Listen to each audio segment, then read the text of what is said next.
حضور ایک اور سوال ہے، قرآن مجید میں یہ کہا جاتا ہے کہ قرآن مجید میں قادیان کا ذکر ہے، اور میں نے پڑھا بھی ہے حضرت مسلم اور نے تفسیر صغیر میں ایک آیت سے میں یہ کہا ہے نظارہ، بھائی اسلام نے کہیں بھی یہ دعویٰ نہیں کیا کہ قرآن کریم میں قادیان کا ذکر ہے۔ آپ نے رویا میں دیکھا کہ قرآن کریم کے ایک طرف لفظ قادیان لکھا ہوا ہے، یہ کشفی نظارہ تھا، اور آپ نے کہا کہ یہ قادیان کا ذکر ہے۔ اس کو مولویوں نے اچھال کر ایک غلط الزام مسیح موعود علیہ السلام پہ لگانا شروع کیا۔ اس الزام کو آپ قبول کیوں کر رہے ہیں؟ یہ تو واقعہ کے خلاف بات ہے۔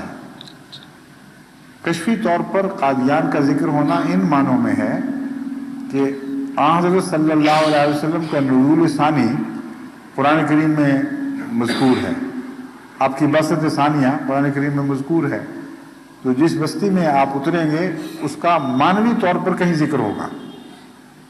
یہ خبر دی گئی تھی حضرت رسول مسیح موعود علیہ السلام کو، وہ کہاں ذکر ہے یہ وضاحت نہیں ہوئی۔ اہل علم احباب کے لیے کھلی دعوت ہے، وہ تلاش کریں اور بتائیں کہ کس آیت میں سے استنباط ہوتا ہے، مگر یہ کہنا کہ قادیان کا نام کہیں لکھا ہوئی تو واضح طور پر خلاف واقعہ۔ حضرت مسیح علیہ السلام ایسی بات کر کیسے سکتے تھے؟ سمجھ گئے؟